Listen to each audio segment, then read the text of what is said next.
What's up, everybody? Welcome to the Kind of Funny podcast. I'm one of your hosts, Greg Miller, alongside our guest, the busiest lady in the business, Andrea Renee. What's good, gentlemen? Glad to be back. I know. Happy to have you back, Andrea. It's been too long since you were on Kind of Funny. It has been a hot minute. I think the last time I was on Kind of Funny proper was my We Have Cool Friends episode. Wow. Yeah. Oh, Was that even pandemic or was that not pandemic?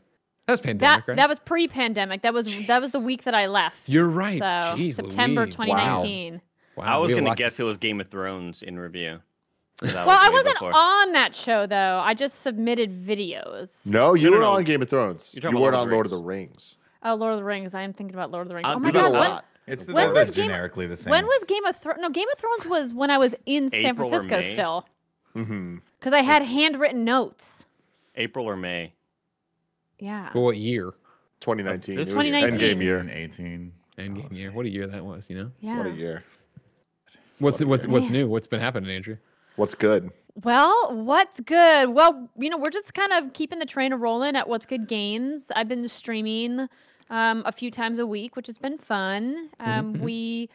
Both Brittany and I are working on some personal projects, so we put What's Good Games live on hiatus for the time being. But, just trying to survive one day at a time in the pandemic, playing games, doing stuff around the house like you do. Sure, Feel sure. that. Mm-hmm. Do you have Warzone tips you could give Nick? Because he's awful.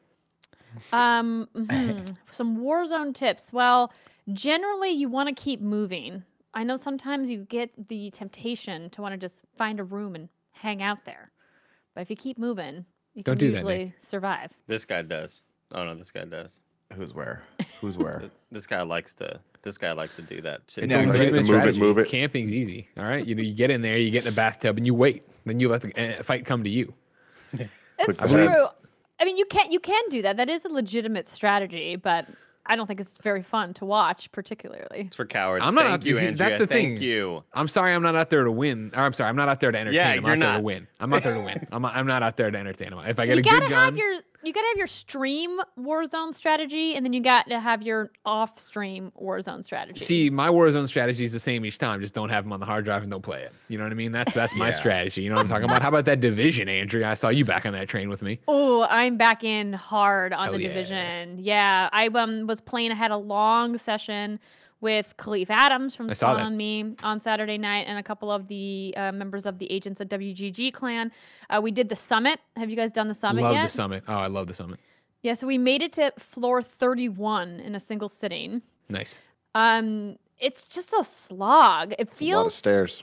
It's a lot of is. stairs. It feels a little bit like the spirit of like going 0 to 50 in Horde in Gears, but it's definitely not nearly as much strategy. At least like in Horde, you have like a lot of strategy. In the Summit, it's just like you're just clearing rooms. But I picked up so much garbage, I had to log in the next morning, and it spent 3 hours going through my stash and my inventory. Andrea, you can hire somebody to do that, like we did. Fran will do it. Oh my Fran God, will that do would be it would be his honor. It'll That'd be take a Fran a whole week and month. a half, but he'll go Yeah. through. Yeah, exactly. No, Well, you how That many would questions require do I me to have give for you on that? access to my accounts, and I don't trust people. I just can't. Oh, sure, of course. That's fair. No, we just like fair. making jokes because Fran loves that stuff. He loves, God, he the loves his menus. menus. He loves it, Greg. It's insane to me. It's crazy. I mean, it's easy to do in the Division 2, especially now with the way that they've done the optimization table with the recalibration library. Oof, there's a lot, So a much lot to to do. dig You in got to there. build it out. Yeah, God, I love the Division. Big ass God, words you're saying. It's crazy. Andy, anytime you want to stop playing your baby games, come play a real grown-up game with us. Let us know. You know. Anytime they want to add crossplay for PC, so I can actually, hit headshots, I'm down. Well, Wow. I mean, Why don't you just get good with I controller? was gonna say it sucks you're not skilled like I was at reanimated Andrea, event they you just know, did. There's enough time. We talked. This isn't the Gamescast. I've This isn't the mastered one Gamescast. thing, We're just I wanna admitting that you master can't another you thing, can't you shoot know? kit. You can't get headshots without it. I understand. It's, It's not a big deal. MJ We're wanted not- to go play worry baseball, about right? that. He's Don't already worry been at the about top that. of Don't the do hill it. and won the sport. Go to the other top of the hill, Go hang Andrea, out I'm with your thrilled you're here bugs. today. right. I'm thrilled you're here today because whenever you're here, you're the adult. You have to wrangle us. You know what I mean? You make sure we stay on True. task. Ryan Pawala Higgins writes in to patreon.com/kindoffunny and has a question we need your help with. Okay. Hi, everyone. Am I a hypocrite? Back in 2000 for Christmas, I asked my grandmother for 2 albums, the Marshall Mathers LP and Hooray for Boobies by the Bloodhound Gang. I was 10 years old. My eldest son is 9 now and will be 10 this April. This Christmas, my wife and I bought him an Xbox. Since then, he has wanted to play Fortnite. I've been cautious about him playing games with a rating above his age, but looking back, which is worse? My son wanting to floss with Master Chief, or myself listening to the Ballad of Chasey Lane and Stan?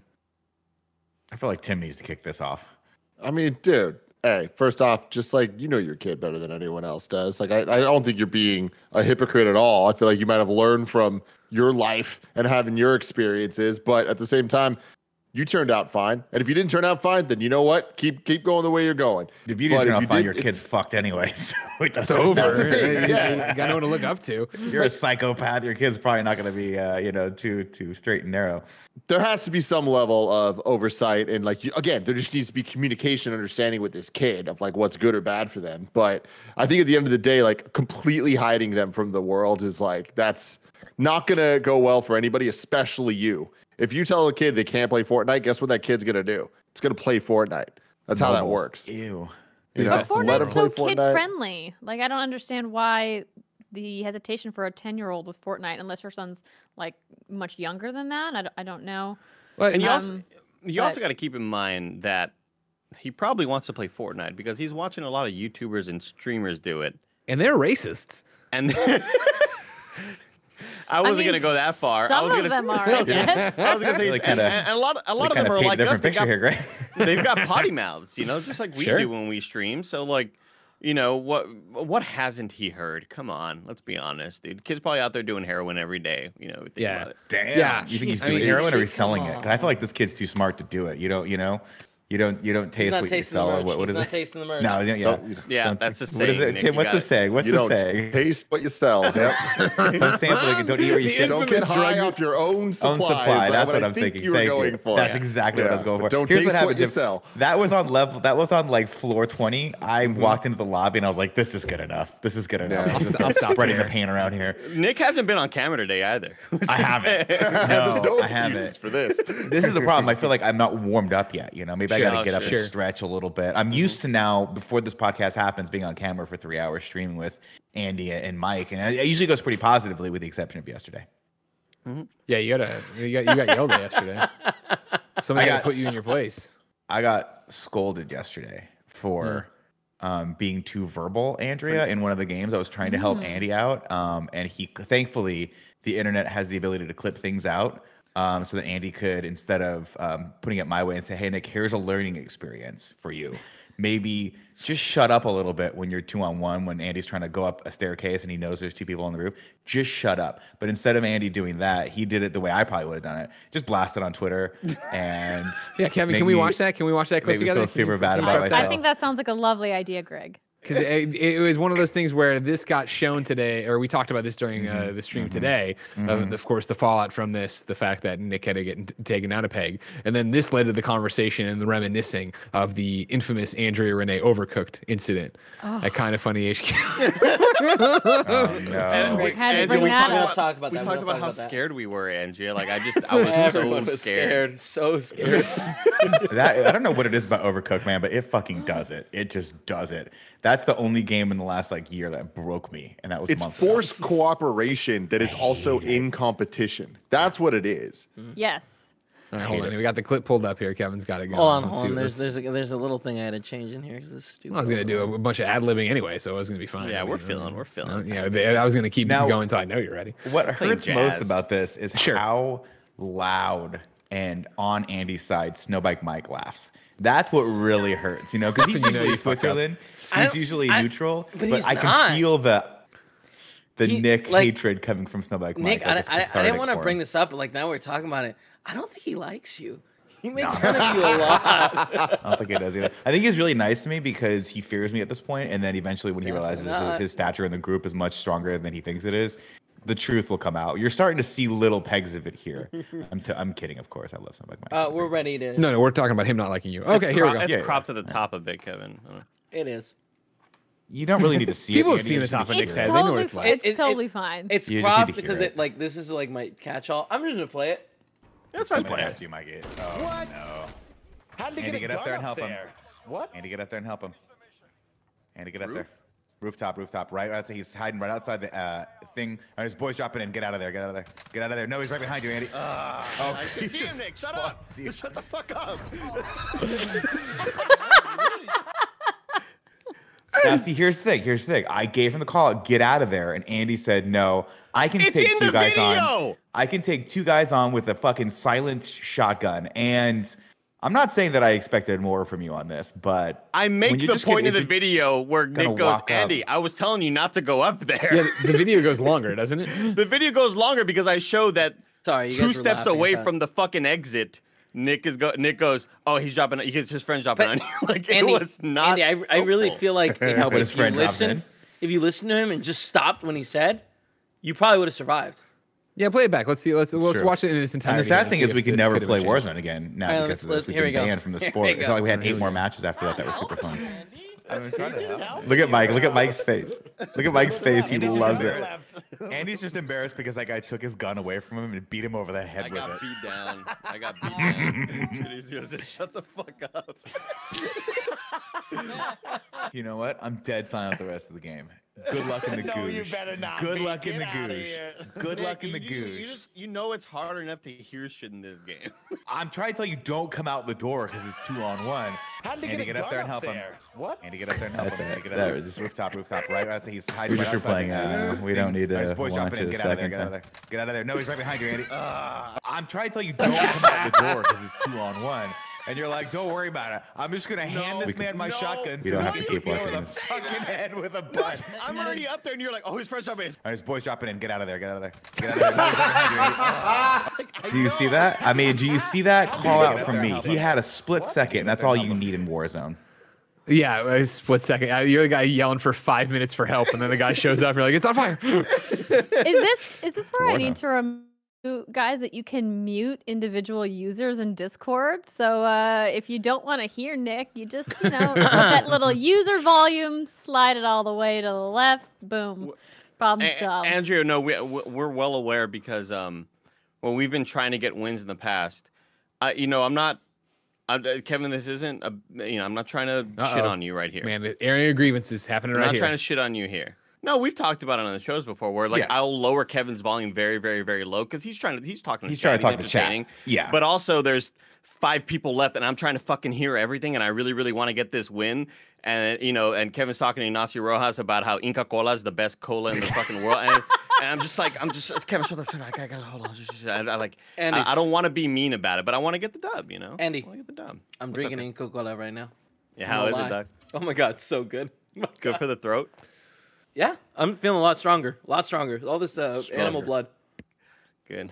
My takeaway from this is that I just got to get better at doing call-outs if I'm going to call out, or just let Snowbike Mike do his job. So to act positively, Andy. I mean, obviously we're playing it off the camera, but you're 100% right. I should have just let you focus on that, but I was trying to get the words out that there was a guy hiding right behind that AC unit that was about to pop up, and then as he was doing that, his boy literally dropped in, and I was like, oh, this is just an untenable situation for me. If I were coming up the stairs, I would want Snowbike Mike to scream at me, Nick, you do not have the talent level to take on 2 guys, even though one of them doesn't have a gun. The intention was there. That's fine, Nick. As if that would stop you.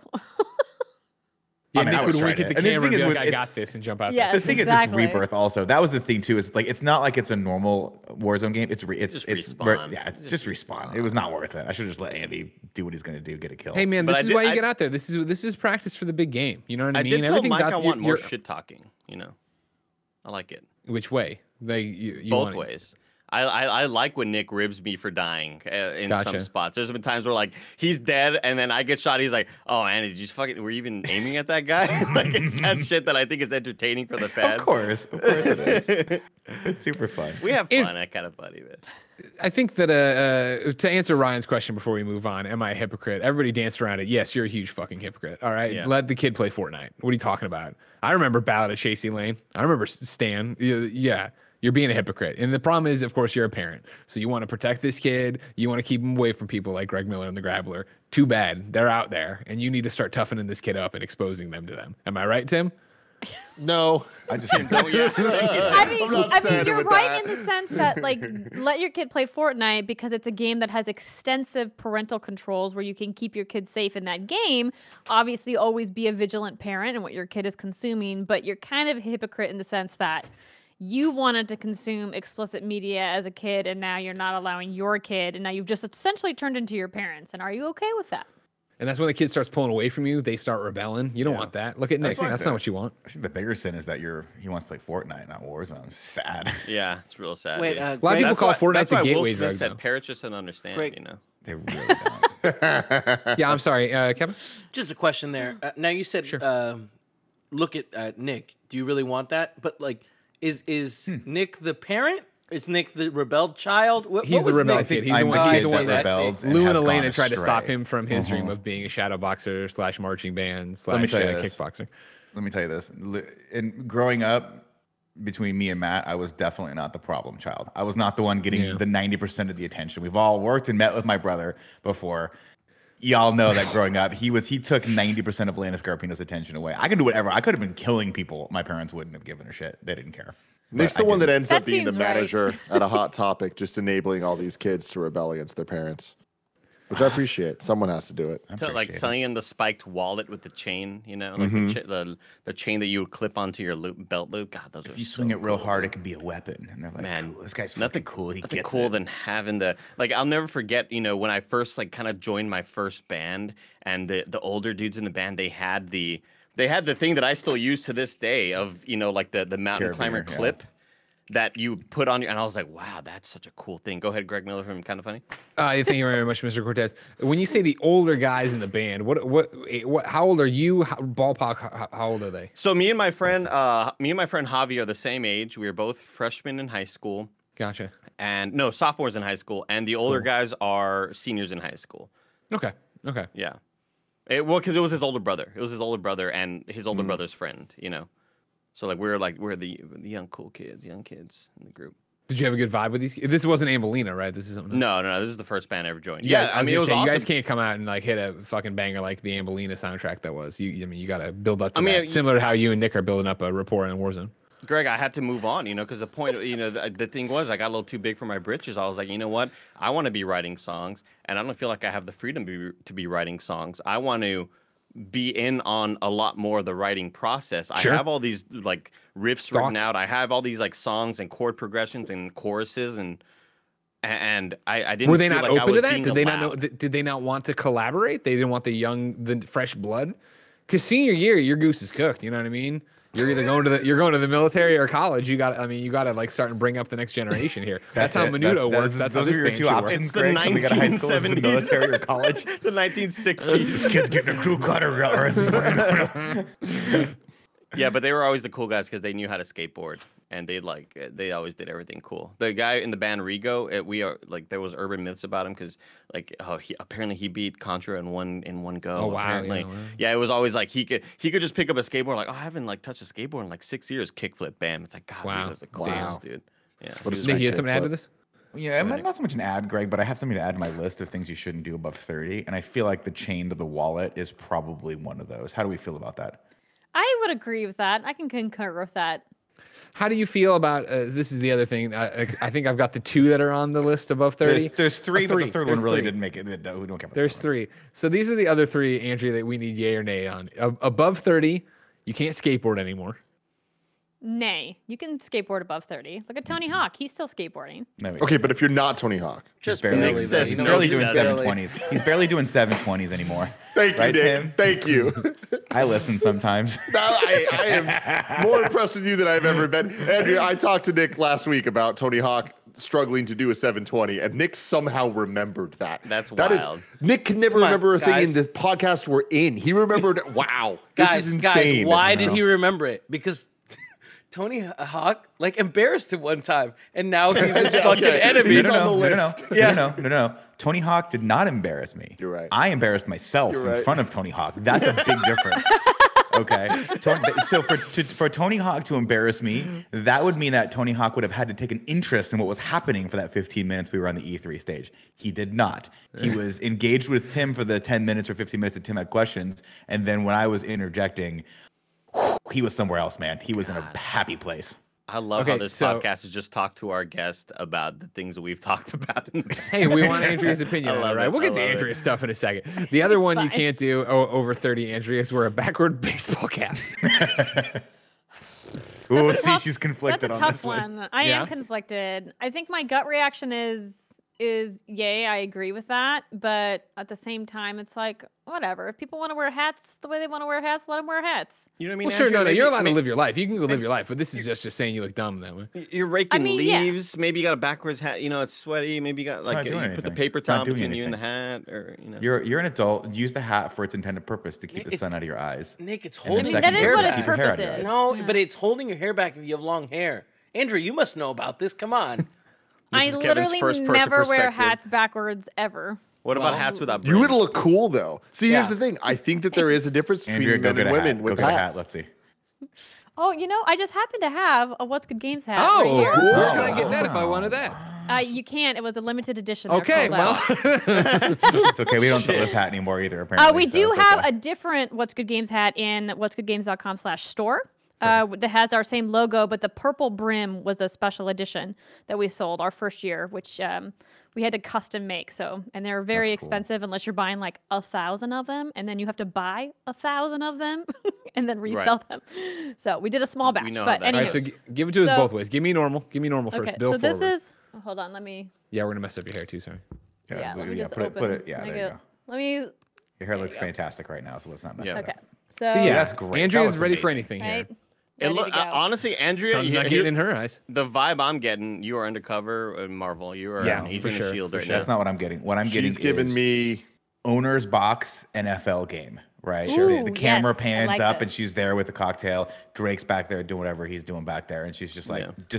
no, my I'm team's like, not go cutting it. Vikings, let's do We're gonna this. make some. We're gonna make some changes next year. Make Yeah. some changes. Yeah, Kirk Cousins not the answer. Yeah. I blanked for 1 second. I not. thought Nick meant Drake.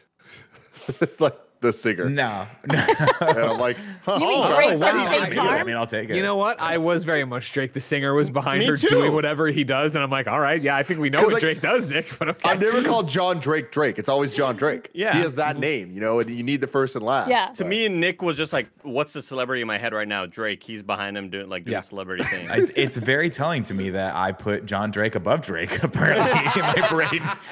I You mean, can let him as know I you- said as that. you should. So this is Absolutely. the backwards hat. You know, I'm feeling it. Cool. I'm feeling it. yeah, I don't hate it. Yeah.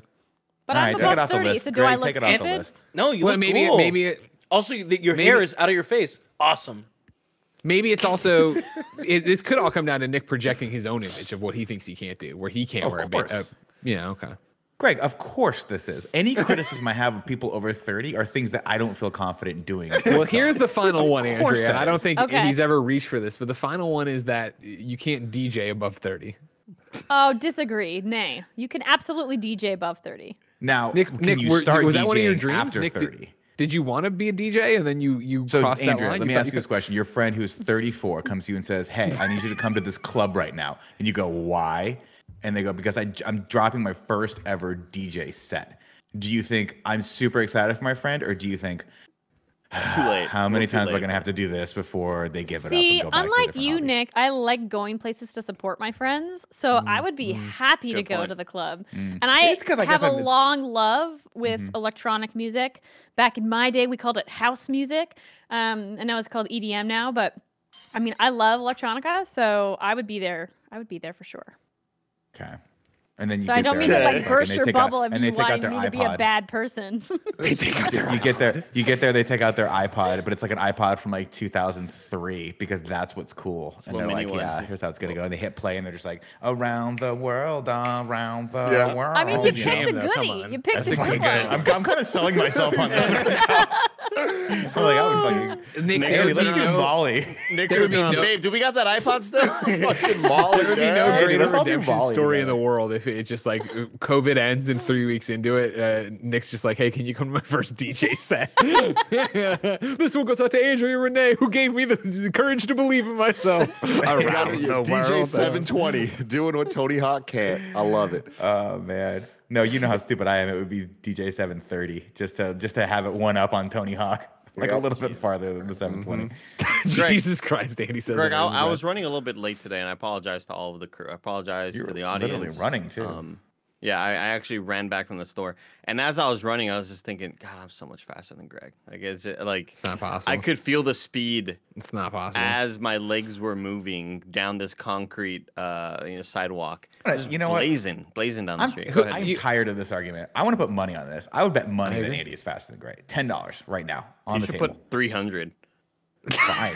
Yeah, but Greg. Why you bet with my money, bro? Well, That's I out of my mean, just comfort because level. Greg has longer legs doesn't necessarily make him faster. Because I was very fast and I'm short. But We're quick, Andrea. yeah, short people. We're can out the be very gate fast. You know. Yeah, But fuck I'm like you, an Tallies. ostrich versus like he's Fuck a you, jaguar. Tallies. You know what I mean? Like in the long run, he'd catch up to me, but then out of that gate, that stride I got in America, okay. don't even say. Ooh, it. that's an interesting idea. You guys could make this happen. How much of a distance are we talking about? Like That's the thing. We need to put log in 50-yard a dash, block. 100-yard block. dash.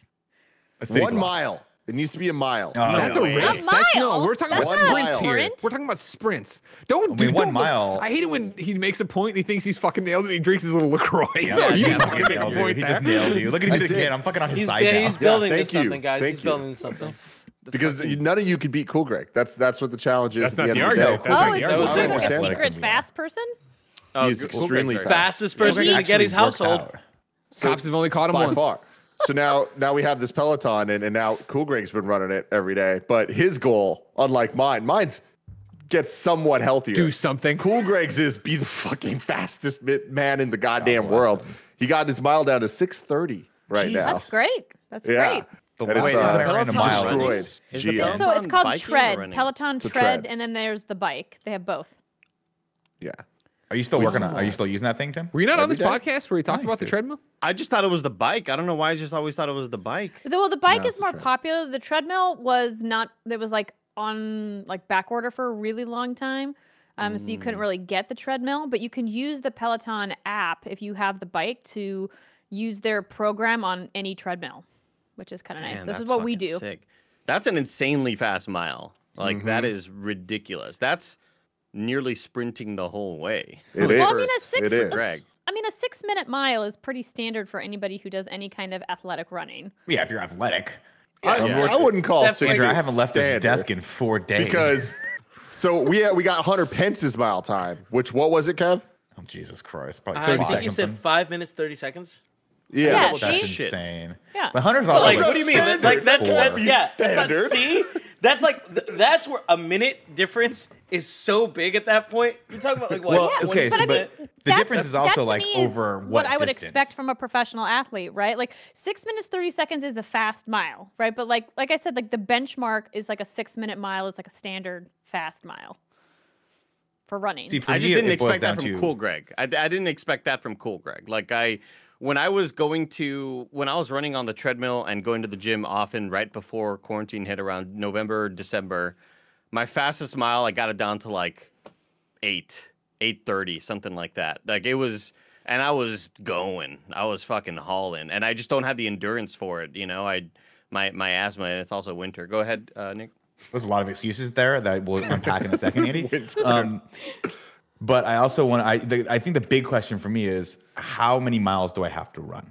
If it's just the mile, I might be able to get that down to like maybe around 8 or 7. But if I have to do like an actual workout, which would be 3 to 5 miles roughly, if you're like actually trying to do an hour of cardio, then there's no, I mean, I'm putting up 11, 12-minute miles. I'm walking some of it. I'm Yeah, just it's doing a thing endurance where training you don't even versus, put your you feet know. on it. You just kind of put your feet on the side thing and let it go a little bit for a hot second, you know? But what I've noticed a lot is like what, Andy calls running, I call walking, which is like one of those reasons I can beat him. Yeah, Andy, you had a question though? You're like one of those trees in Lord of the Rings. No, I was just gonna mention that first off, a mile isn't entertaining enough to watch. That's too long to sit around. It's We ha- apparently according to Andrea, it's 6 minutes. I mean, Right, yeah, but like, all right, Andy, Greg, go. Yeah, and no, fucking wait 50-yard there for- dash. That's No the way. standard. No. Did, Yeah, did you gotta- nobody if you- in this if group you- run track and field in high You school? do- No, you gotta no. do a 40-yard Podium. dash. I watched the Podium. video. I was killing. Band. We gotta Tim do the was really 40-yard good. dash. Tim was really Greg. good. Here But I am. weren't you Here's like what I'll- 12 here- feet taller than everybody else in your school? Still destroyed him. Fair is fair. True. Aren't you 12 they're the feet same taller age than grade, so- Andy? You know what? We're not bringing that into the argument right now. Here's what I'll say. Here's my counter argument to Tim, is that Tim, if we make the distance very short, they will put their all into it. And that's when people start getting hurt, and it's hilarious. If you remember correctly, the last time two of our friends decided to go up against each other, it had dire consequences. And it's one of the funniest things we've ever filmed. So I'm just saying, I don't wish either of them to roll an ankle and or have their shoe fall off and or have their shoe rip apart. I think is what happened. But I mean, that's good content. Look, if I have my athletic Nike cross trainer shoes on, not my again, I destroyed Greg. I destroyed Greg in that race when we raced, and I was wearing. It was in England. I was wearing like my Nike fucking like just casual shoes and skinny jeans. If I'm wearing like basketball shorts and my Nike cross trainers, I'll beat you by even more. It'll be more embarrassing for you. But the thing is, in England, they don't have the same mixture of asphalt that we have in the States. Thank you. And that's what Greg's shoes weren't prepared for that because he bought them in the States. Do you see what I'm saying? They Wow, run different. really? That's the excuse you're going with? It's true. It's a different, Tim, the cement, different level of polish they put on. Got it. So Greg probably couldn't get, this extra stride. He couldn't get the friction that he needed to really get going. I also remember like Bruce Green, he got involved in whatever. There were a bunch of people. We ran across different autograph lines and stuff. It was on a spur of the moment. Like it just wasn't what we had been prepping for. I really want the answer to this. You got to get the starting blocks, right? Like where you can prep on the ground with your feet in the position, get like a pop gun so someone can give the countdown. It still just sounds like a lot of excuses coming from Greg. I mean, you're the one who just talked about having a winter or have asthma in the winter. You know what I mean? Well, so I'm talking about my mile. I'm talking about long distance mile. Like that's hard for me to do. But if we were doing a 40-yard dash, how far was the CVS you ran back from? Because you were really, really winded when you got here. 3 feet. I've been in his neighborhood. About 40-yard dashes away. Yeah. What the fuck, Nick? Now, okay, just brainstorming here. I love the foot race idea. Having said Hold on, that, too, though, and I have an Eyewitness UK account. Mark Freeman says also Greg was really drunk, so I do think that should be on the record as well. Thank you, Mark. Now, again, my counter question to you is, when is Greg not drunk? Second question. Yeah. What if we, instead of did a foot race, we do the race from Revenge of the Nerds, where we have to do the little mini trikes and you have to slam a beer every time you round a corner? Yeah, I would love How does that sound to you guys? I mean, do you not think that Greg's not going to be drunk for for the next one as well? And driving while drunk, that's just a bad mixture of a lot of stuff. I don't think Andrew. I'm going to run there to be limber when I run against you. Don't do that. Greg used to jog a lot. I just want you to know, Andy, you're getting yourself into a competition here because he'll train. Yeah, there's a strong 3 weeks where I jogged a lot. You're right. And I do think that 2014 jogging is really going to come to benefit me. It's weird that in those 3 weeks you bought 17 pairs of leggings to jog. It's so no strange that those I bought all actually way later when I was married. Thanks for keeping up with my life, because Jen started dragging me to the gym, and then I'm sitting there trying to do sit-ups or whatever, and my giant Mizzou shorts are falling down. I'm showing everybody, Timmy and Tommy down there. I don't need to be. They don't need to be out there swinging in the breeze. You know what I mean? When I hang brain, I do it on purpose. What's up, everybody? This is the Kind of Funny podcast. Each and every week, 4, sometimes 5 best friends gather on this table, each coming to bullshit with each other about what it is they want to bullshit about. If you like that, you can head to patreon.com/kindafunny, where you can get every episode of the show ad-free. You can write in to be part of the show.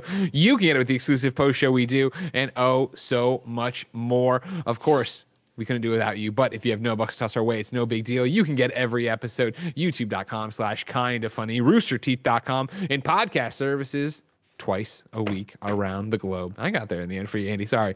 Housekeeping for you. It's worth pointing out that this week is FCF week. That's right. Fan control football is finally here. The Kind of Funny Wild Aces square off against the Glacier Boys. Saturday, 5 p.m. Pacific. You can watch along with us on twitch.tv/kindoffunnygames. Remember, go register at fcf.io or get the FCF app. Join the Wild Aces team, and you will call the plays. We will all vote on the plays. Whatever plays win out, they are the ones that get called on the field. For now, thank you to our Patreon producers, Graham of Legend, David Mintel, Recasted Podcast, Food Kid, FAAT City. Yeah.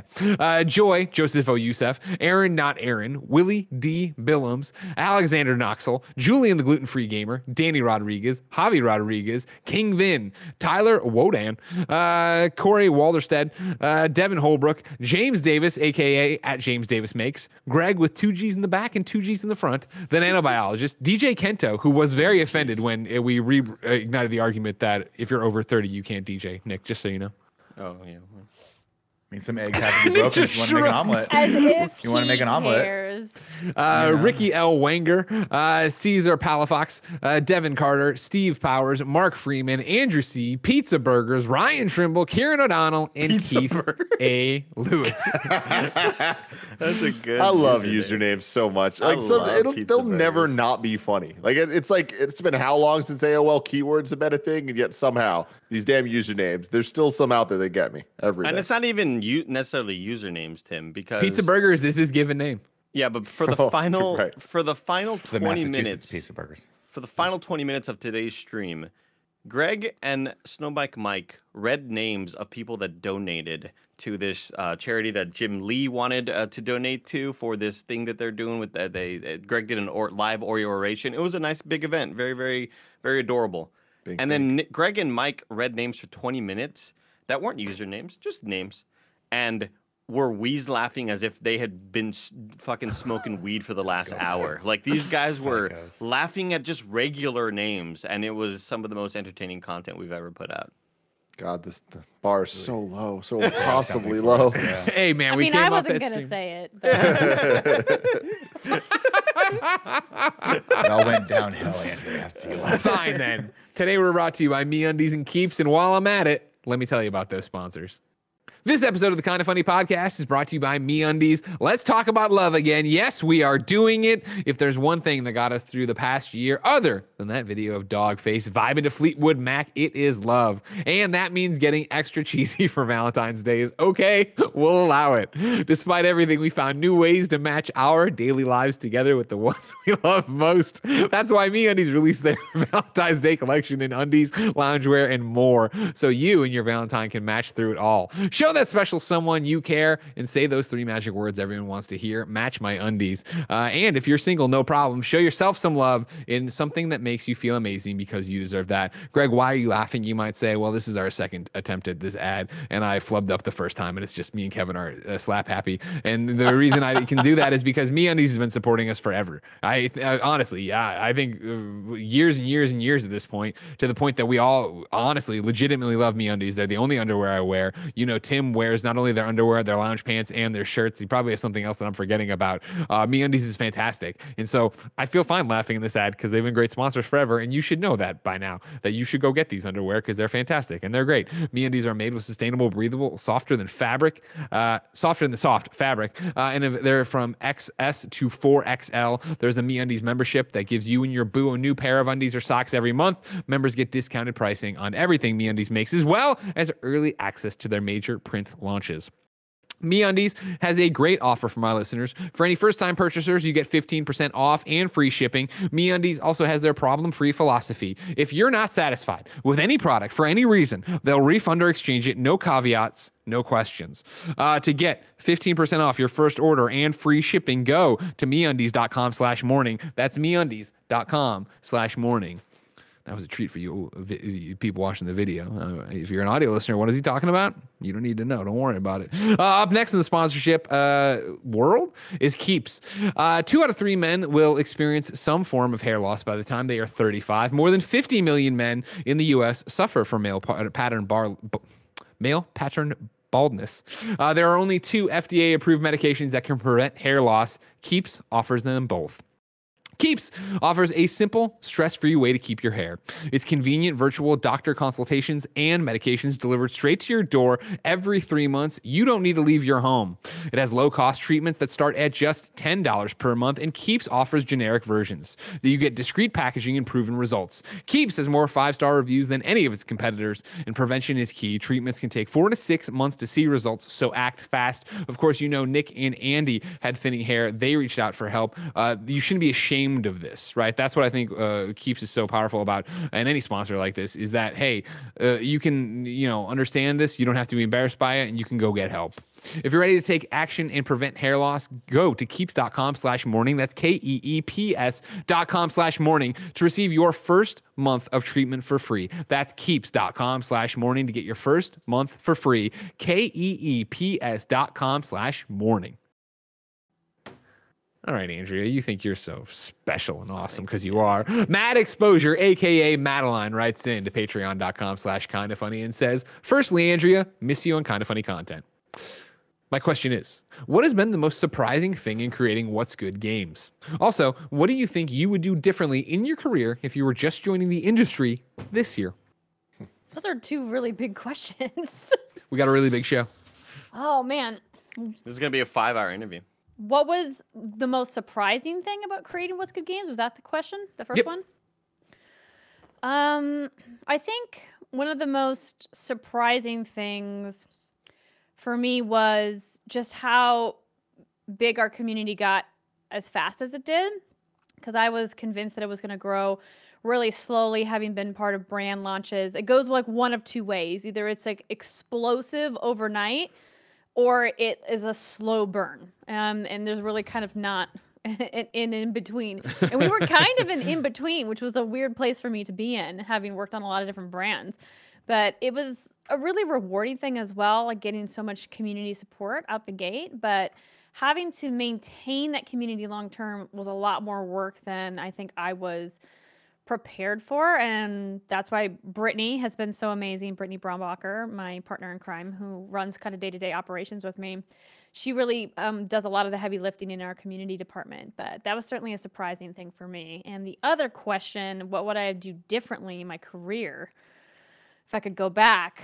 If you could join today. No, I think they said if you could join today. Yeah. It was so like, yeah. What, if I what was do you like think? starting today? Right. Yeah. Keyboard No, mouse, right? no rock Right, band Andrea? Better show. aiming. No rock band show. You know what I mean? Oh God, that was such a good show though. I know. I would start my own channel sooner. I still like am on the fence about, being a solo content creator. Even being part of a group can be just as much work, if not more sometimes. But what I would have done differently if I was starting out today is take advantage of all of the opportunities. Because when I started, there was no YouTube. There was no TikTok. There wasn't digital video that was affordable. I couldn't stream from my home computer because I couldn't afford a PC back then. But I mean, like, there's so many affordable options for content creators for you to just start making content today, Sure. whether you're doing video or you're writing blogs, or you're doing photography on Instagram, whatever your thing is. Like, it's approachable and accessible, and all you have to do is just decide to do it. Do you ever daydream about it? Do you wish you were starting now versus then? Or you know what I mean? Or like where you, I know it's so hard because obviously you're so established, you have What's Good, everything's going so well. Like it isn't like, like, I would have missed my shot or some kind of thing. But like, even for the YouTube channel, I always think about when I started and how happy I am for where I am of like, why didn't I do YouTube videos? Why, I was there when YouTube was happening. I had a popular video of the PlayStation 3, the first one ever in Columbia, Missouri, leaving Walmart. Like, why didn't that dawn on me? Greg. I know. Honestly, that's what I always think about when we started going to VidCon, and it was that thing where I had it wrapped in my head that we were so late to the game on YouTube. It took me a long time to unpack that. I was there as IGN, not as Greg Miller. And that's what I'd always been hung up on of like, oh man, I could have been that, but I was in a weird way. Yeah, different challenges. I don't know if I would want to start now, on one hand, knowing that the competition is incredibly fierce. Like, discoverability for creators is so much more difficult now because there's just so many more people creating content in the space than when I got started. But on the other hand, it's much more friendly for women in the space, particularly in video games, not just digital media at large, than it was when I got started. So there's far more opportunities for people of all genders now than there was when I got started. So, I mean, both challenges in different regards. So I don't know. I think starting now, you have easier time in the sense that the only thing really prohibiting you from making content is your own willpower.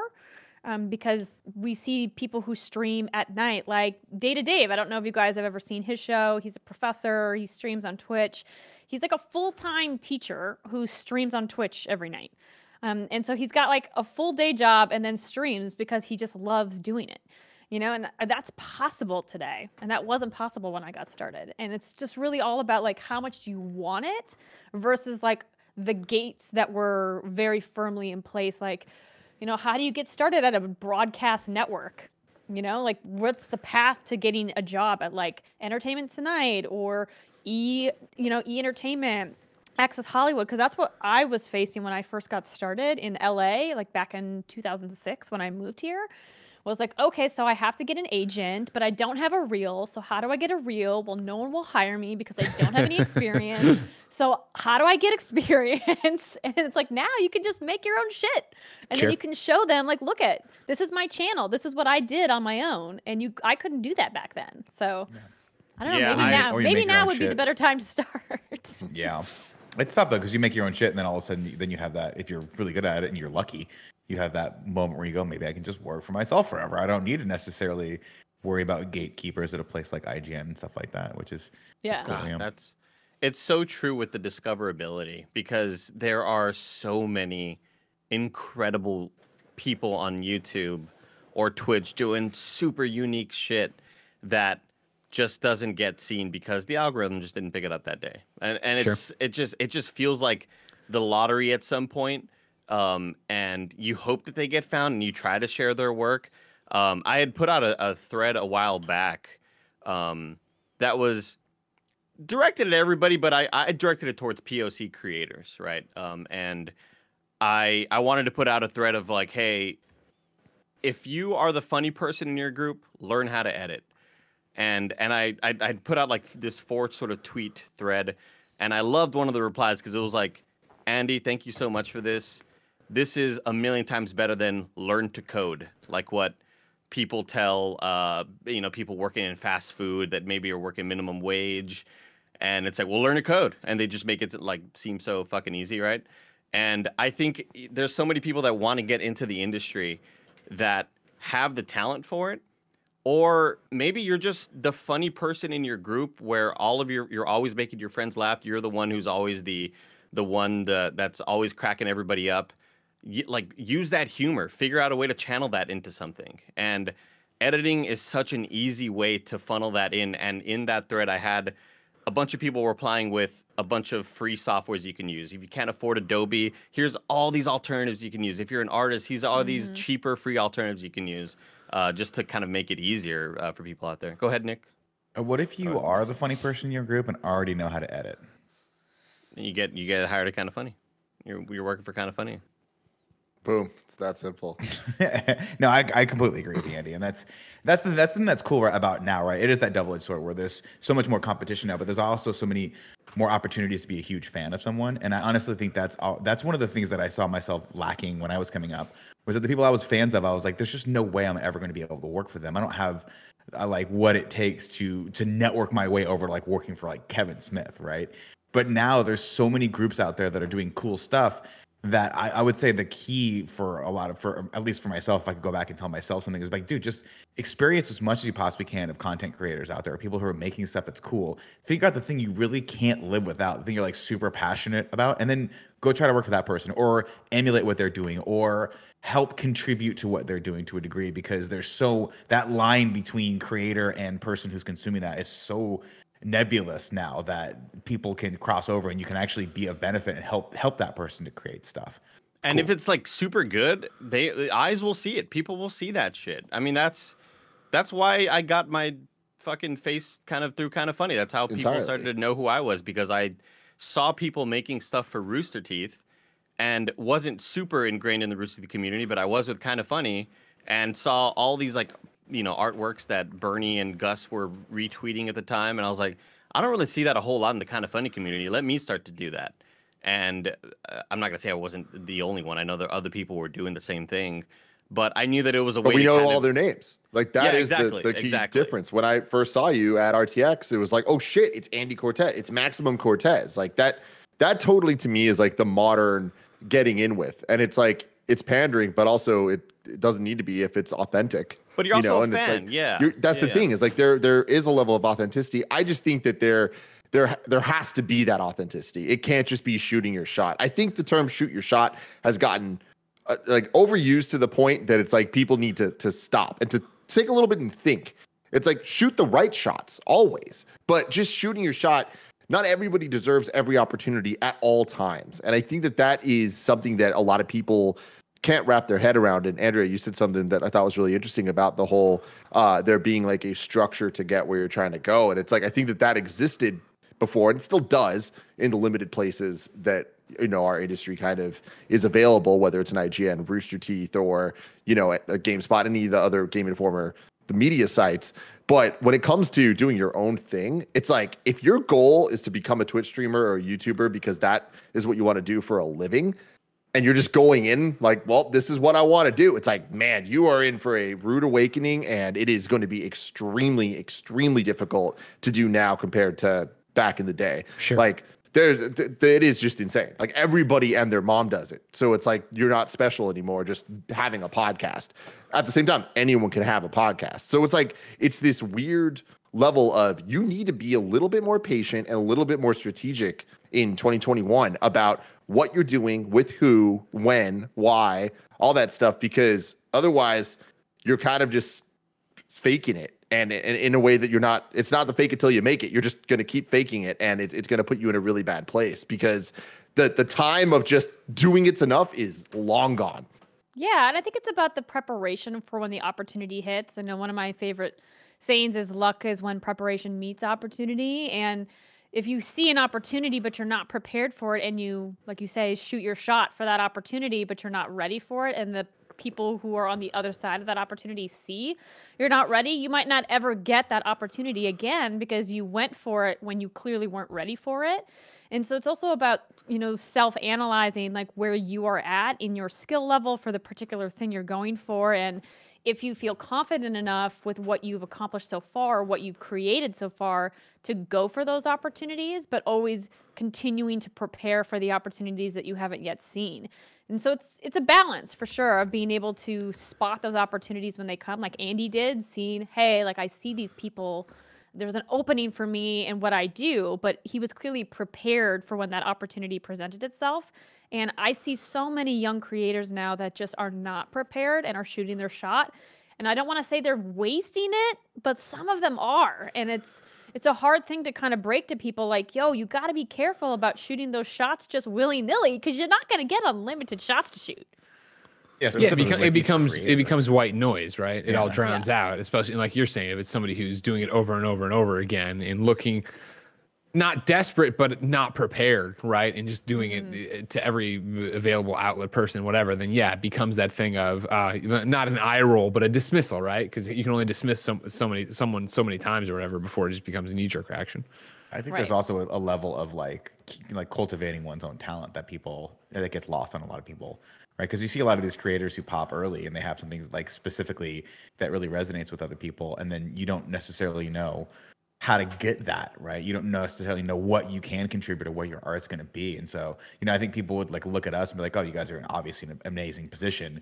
But a lot of us, all of us have been working in our respective industries for a really long time. And, when I first started doing video production, I was absolutely terrible at it, to the point where like I would work for people and they would not hire me back because I would screw it up so badly because I just didn't know what I was doing. And the idea was you're running magnets over VHS tapes. Well, there was one of the horror stories I had was I used to shoot weddings, and I didn't know enough about my camera to know that when one of the tapes had gotten sort of like eaten up, I basically needed to get a new camera. So the back in the day, they used to have these things called drums, where they were like little drum units would be the things that make the DV tape spool. Yeah. And if those got thrown off, you'd get all sorts of digital glitches and stuff like that. So there was like a whole 6-month period of my life where I shot a bunch of stuff, and then finally they got around to editing it and were like, your camera is fucked and you are screwed and you should be checking your footage back. But I was like, I just didn't know to do that.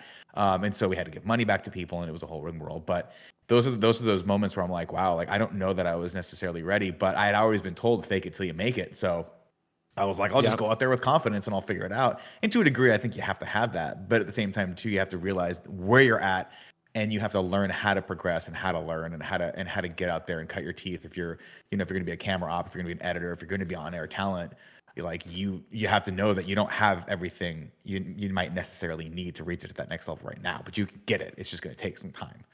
Yeah, I think we'll take another question from over here. It feels like I'm on a PAX panel right now. No, it feels good. No, but it's the same thing too. Just like to your point, like the industry, obviously our industry of whatever you want to call this, enthusiast press, YouTube, podcasting, changes so quickly. But it's what I always tell people of like, you know, don't be waiting for the perfect microphone, the perfect camera, the whatever. Get out there and do it, because your first podcast will be terrible. And I know that's a fact because my first IGN podcasts are terrible. And that's fucking crazy to think about that in 2007, no one at IGN knew how to podcast outside of Damon or cared about it outside of Damon. So they just would put me on a show and I'm like worried about breathing into the microphone. When do I talk? Do I know enough to talk? Like all those things that, you know, you get out of your system by practicing and doing it. But back then, you know, that was the way to do it. Whereas now, I think it'd be so hard to believe somebody getting hired at IGN and put on a podcast as a regular, never having podcasts before.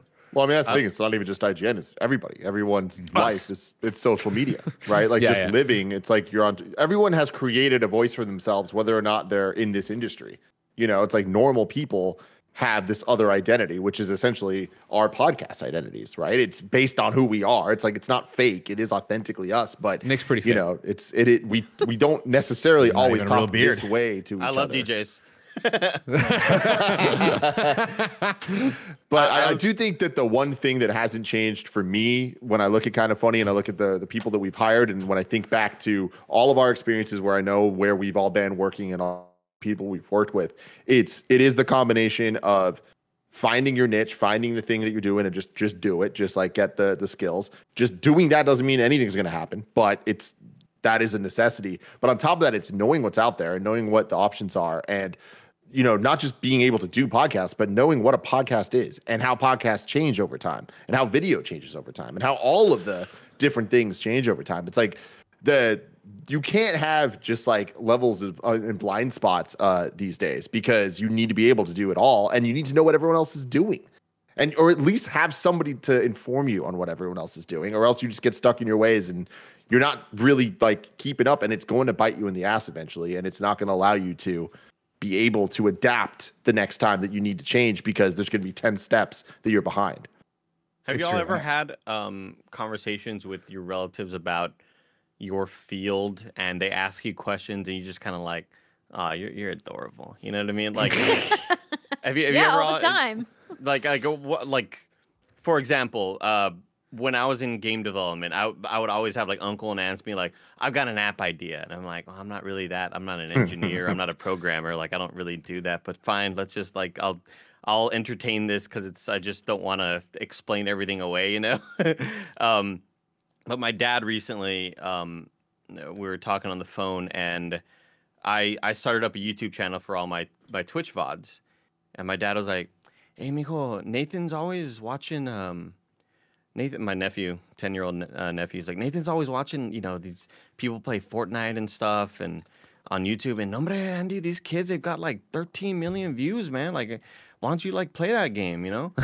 Great question, Andy. Stop playing Warzone. And I was like, I mean, you know, you gotta kind of explain, like, Dad, like so much of it is the lottery. Like, so my nephew found that channel either because a friend told him or he typed in Fortnite in the search bar, and YouTube showed him 7 results, and he picked the 4th one because the color popped and the guy had a face of like, oh, fucking, you know, like that's the way YouTube works. And I was like, it just doesn't really.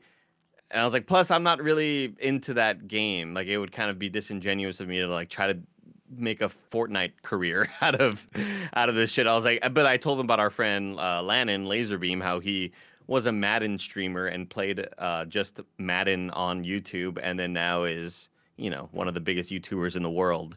I was like, so like it works out for some people, Dad, but for 99.99% people, it doesn't work out for them like in the way that you think it does. It's the same in the podcast world too. I see it all the time with comics, right? Where they're like, I'm going to start a podcast, and I just kind of like, part of me shudders a little bit because I'm like, it's such a bumpy road ahead of you. It's going to be so difficult for you. And I see it a lot where, you know, people go for a year and they're still getting 10 views, 12 listens on their podcast and stuff like that. And they're good. It's not that they're bad. It's just they don't have that discoverability, whatever the X factor is going to be. Like, and because people ask me a lot, and especially in comedy, because obviously one of the biggest things you can have as an advantage for you for getting booked and for getting, you know, your stuff out there, or at least the live events out there, is having a following. And people go, how did you get your following? And I'm like, well, literally through no fault of my own. I worked at a place called IGN, and I had a guy named Tim and a guy named Greg that I worked with, and they were like, Tim was the first person to be like, dude, get on Twitter. What are you doing? I'm like, I don't need this Twitter thing. And he was Uh-oh. Uh-oh. That's Oh what, no. Nick frozen. That's what you get for not Robot got talking. him. I had somebody do the same thing for me, tell me to get on Twitter. Actually, the Jovenshire, who was on our show last week. Oh, You guys might know. we know Joven. I had that same moment, Nick, where it's like I just did not want to do social media at all, and it was like, no, you have to make a Twitter profile, and I was like, fine.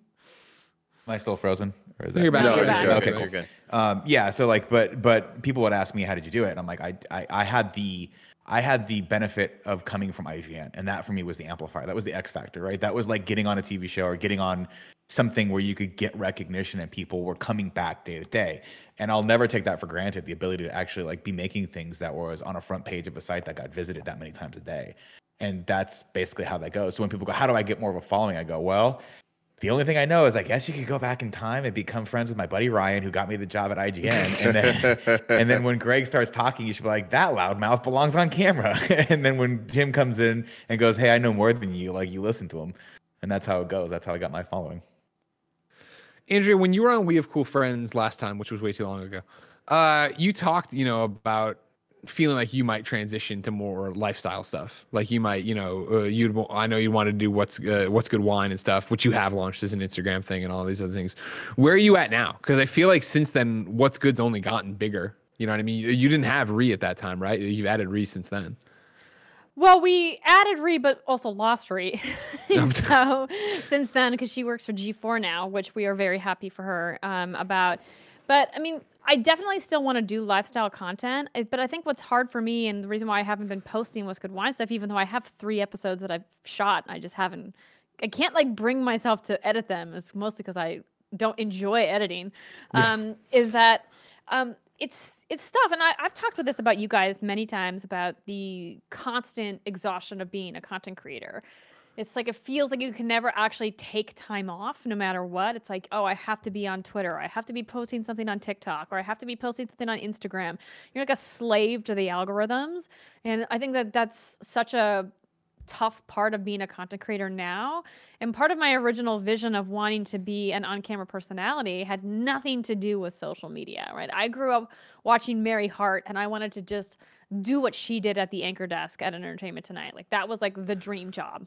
And once I went through college and in journalism school, I wanted to, like, my longtime goal is still to make it to the like morning show, primetime morning shows like Good Morning America and the Today Show. Like that's like the ultimate hosting goal for me.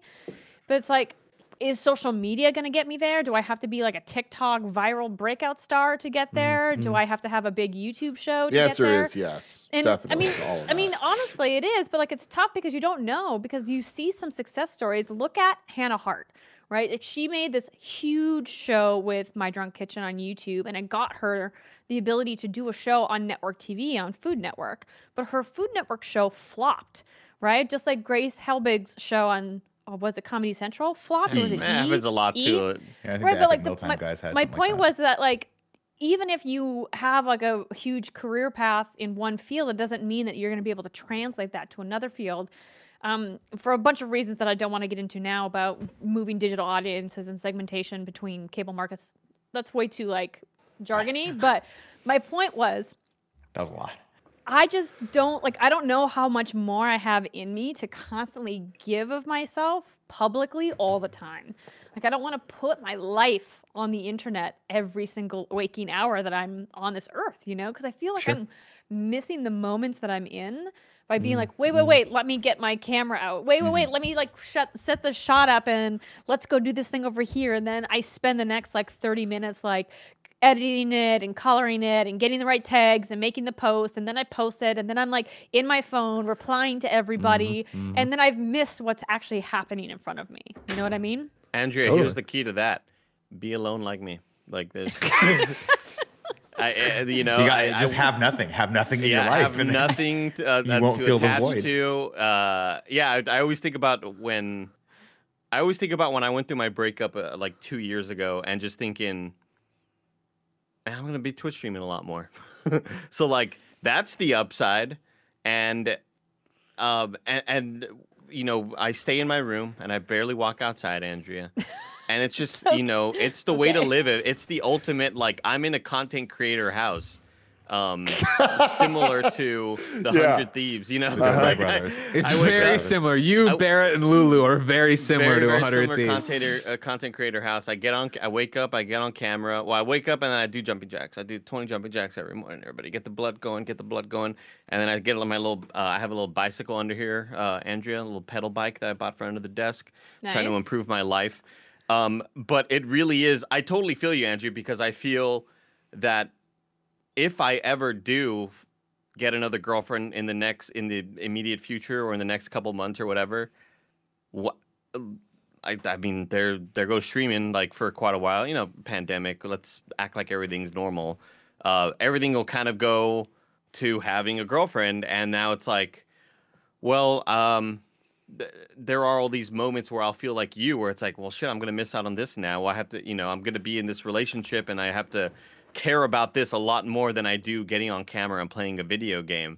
And then immediately that would just change everything, like the whole lifestyle that I have right now, which not necessarily, I wouldn't say lifestyle. I put that in quotes, right? Because it's not like anything people streamer should life. aspire to have. Yeah, but yeah, I do feel you there, Andrea. Where like I'm able to do it now, but I don't think it's good, right? Like I don't think it's good for me that I'm able to have the lifestyle that you're talking about of like I don't want to always have to put myself on camera or feel like I'm always having to do something.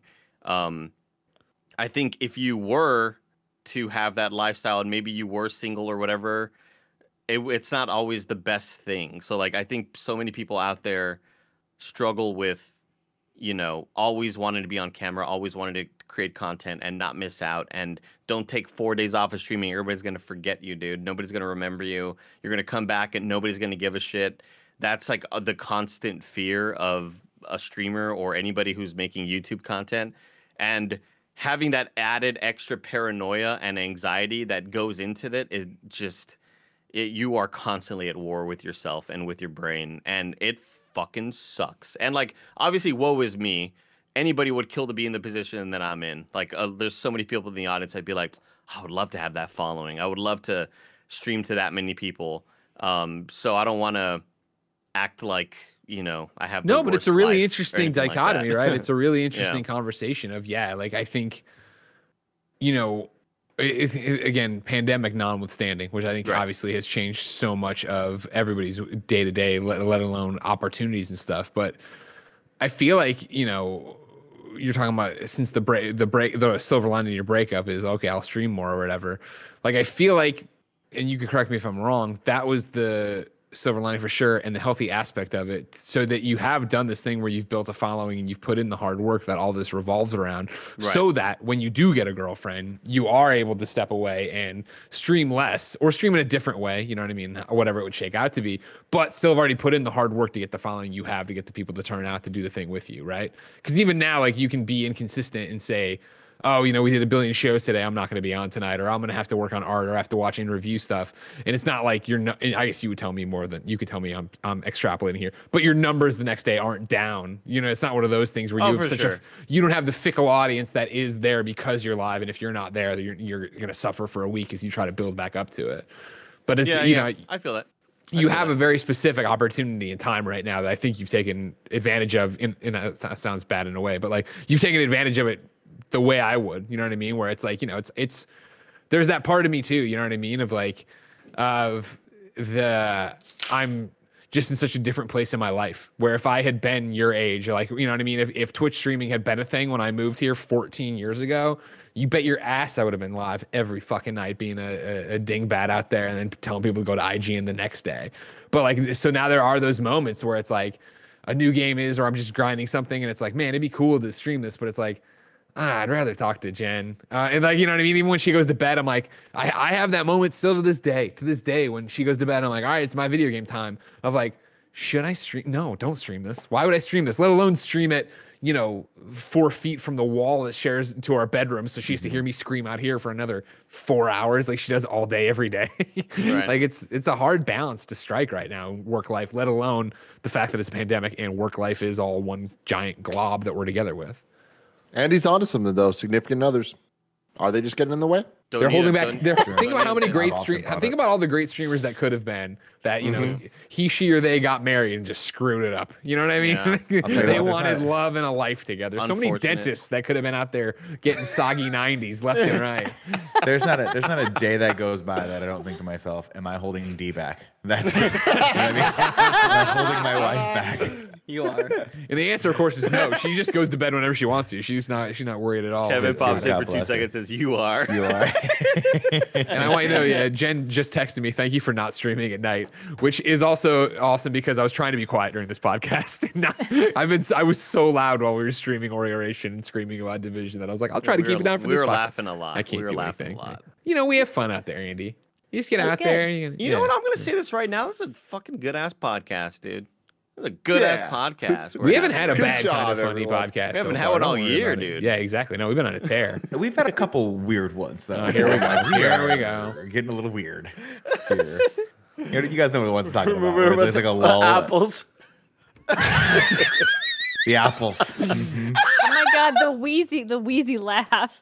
That's how you went down. Andrea, let's just say this. We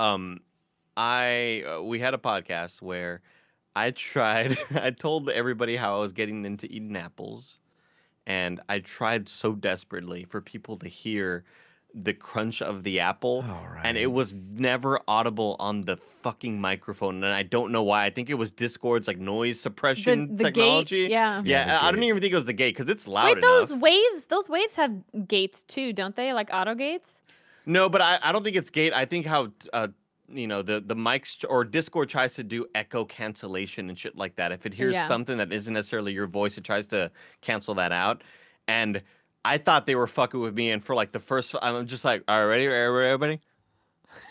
And they'd be like, no, you're mute. Like, did you mute the mic? Like, no, it's not me. Like, it was a disaster. And that was one of the podcasts we did. And thank you everybody for sticking with us. If you're still Now And you're now- making me want And an now apple. we're recapping. all 10 of you. And what apple would you go for? What kind of apple would you get? I would get a Honey Crisp because they are the goat of apples. Damn right there, Andrea. I knew I liked you for a reason. You know what I mean? Fuji's good, right? Fuji's aren't Canceled. bad. I wouldn't kick it out of bed. My second runner up is the classic green Granny Smith. Hot damn! All Love right. those. That's what they call it. That's like a pie apple. I love right a there. green apple. I love a green apple. I'll tell you what. It's such a unique flavor, right? There's so many feel like you gotta be in apples the that have mood very for it, though. similar flavors, but yeah, you have to be. So I've been really getting into eating apples like a lot. I'm trying to do the apple a day thing because Keep that doctor Apple a away. part of my quarantine Keeps you diet was awake just all that I day. stopped eating enough vegetables and stuff. So I was like, I need to eat more fruit. I have a bottle of liquid caramel in the fridge. Ooh. Oh, you slice yeah. it up, just do a tiny drizzle. Still keep it a healthy snack. Can't do it. But makes Can't it so do it. good. I would OD on that in a heartbeat. Yeah, I can't that's keep dangerous. caramel and I can't keep peanut butter in the house. If either of those things are there, it's like, what else could I dip in this? I saw such a great I think Turkey? it was Why either a not? tweet. I think it was a tweet from Alana, and she tweeted out how she doesn't understand that people have any sort of moderation whenever they're eating anything, like.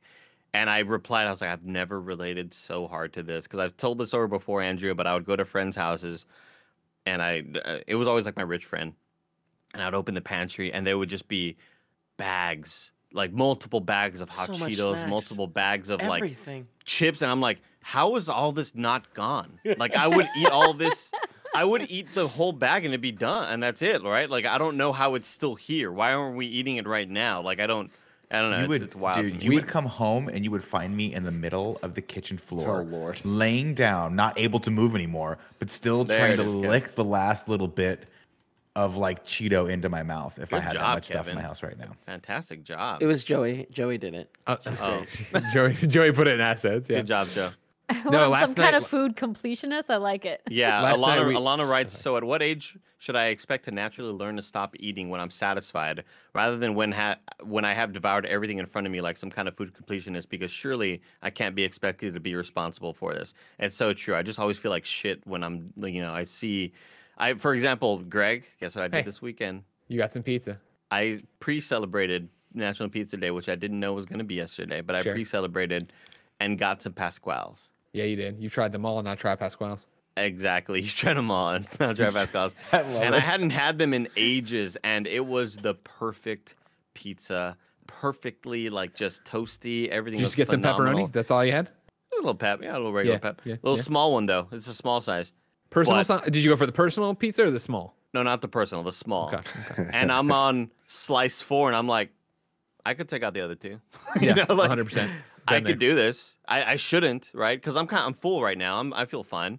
I'm not hungry anymore. But what am I gonna do? Put them in a Ziploc bag? Put them in the fridge and then never eat them again? No, I'm No, just you eat save them them again. for tomorrow. Eat them right now, doesn't Andrew. come and out. I They're did, and never I as felt good as like- they are right there. And I woke up, burped, and tasted vomit in my mouth the next God. morning. That It was happens. fantastic. See, for me, the slippery slope's always the square pie guys, which we've talked about before, where it's so good in the moment, but it Shit doesn't sneaks up reheat on as you. well, right? And so I'll do that thing where, we'll have a pizza and it comes down to that last slice. And like, these are thick ass boys. I've already had 2. Jen's tapped that after 1. And I go in there to, put it away. And I'm like, well, I don't want a full slice, so I'll just have part of it. And then I like, cut it off. And then I look at it, I'm like, well, there's not that much left. And then I eat it. And then I sit on the couch like, ah. Why?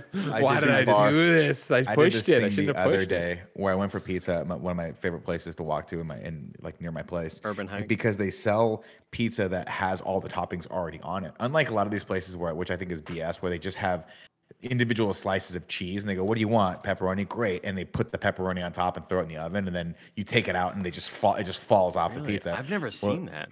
It's terrible. It happens all the time, and I think honestly it should be illegal. But these guys actually, they make the pizza, they put it out, and if you want it reheat it back up. But the problem is they sell them in rectangular slices, and 1 isn't enough, but 2 is just Too many. It's just over the top too much, to the point where you're like, this is making me sick. So I do 1.5, and then I have that moment where I have to talk myself out of eating that last quarter of that piece of pizza, like that last half piece of pizza. Have to do it, and I lose that battle every single time. Every time. I love that Joey joined because I know she's got a pizza hot take. No, I just think Greg's crazy that Square Pie Guys isn't good the next day because I think it's that way is better not than what I most said. pizza. I did He not said say it it's doesn't not reheat good the next day. I say it Not doesn't as reheat. good. Yeah, it doesn't reheat as well. I think in that first moment of the night, it's the best. Don't get me wrong. Well, yeah, I of save the course. leftover when I can stop myself or we've ordered too much, and I do heat it up and eat it later on. But it's never as good. I feel like it'll get soggy, and I've put it in before. If you microwave it, it's gonna get the soggy bottom. No, if you can't microwave it. You got to No, toast you your put oven it in or the put it frying in a pan, you put it in yeah. the broiler, you do all these different things. That's I don't so have that much much work. time. No one's I have a doing that. 5-minute window between shows before Greg, Tim's over here. You need an air fryer because it's I? really they're so good. I just got one. They are way faster than an oven. It's convection heat, so it makes it all really crispy and stuff like that. I feel like Andy would really appreciate. Andy likes all those crispy pepperonis. Oh, Joey, let me tell you. The other day I got some spicy nugs, Joe, and I was like, you know what? This bag, this bag isn't very warm, right? It's kind of like it probably sat out for a while. The driver took a while to deliver it, and was gonna pop up in the oven unless it was like, oh, air fried. I was like, what do you mean? What is that? She's like, air fried. Here, just toss everything in here, put it for 3 minutes. And Joey, these are the best damn nugs I've ever had in my life. It was an experience. I'm so happy I learned about the air fryer. I'll never touch it again, though. I got spicy nugs today because I went and got that Pokemon Happy Meal. Oh, And now you're making me want. Joey has already sold me on getting an air fryer. I just didn't want to buy yet another kitchen gadget that has to sit on my countertop.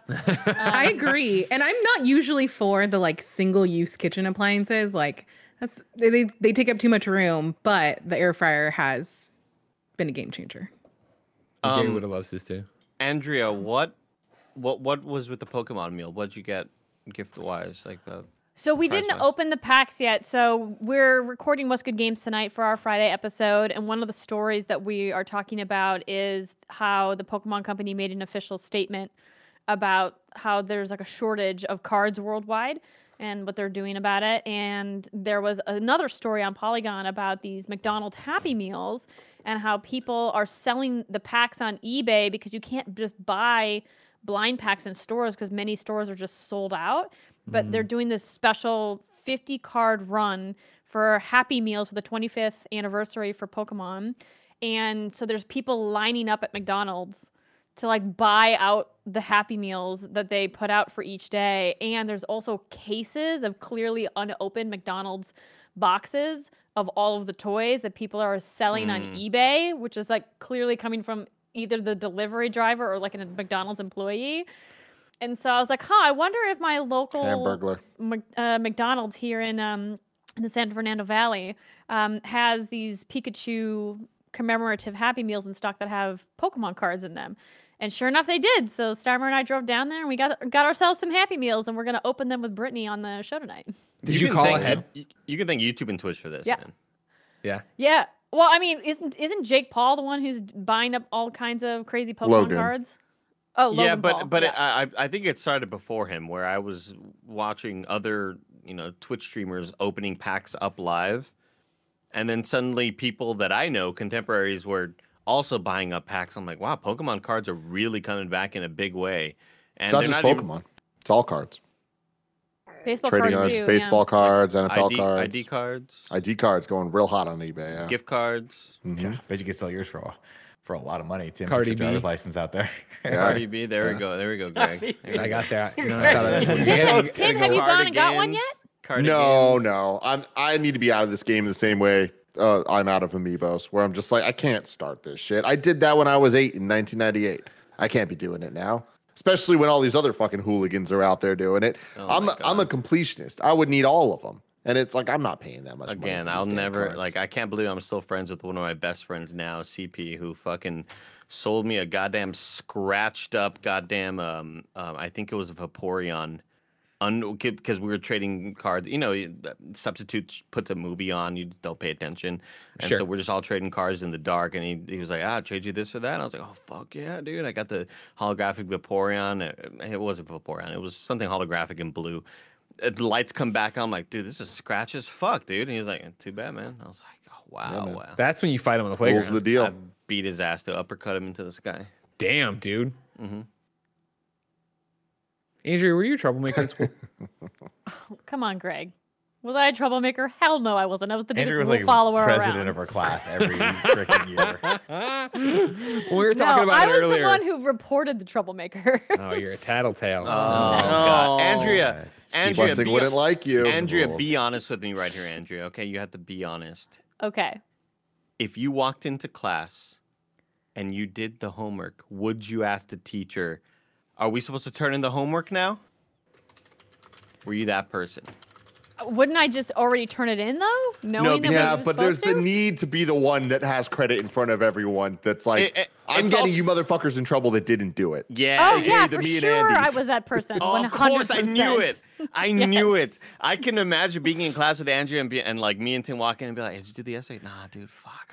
I'm really worried about God, it. I hope Andrea's sick today. Because she didn't mention it at one point, and I hope she doesn't mention it today. Oh, And then yeah, Andrea no, walks I in was- like, "Did you want us to turn in the essays? Where should we leave them?" And it's like, "Fuck, Andrea, god damn it! I knew she was gonna do." Yeah, I'd be the one fucking up.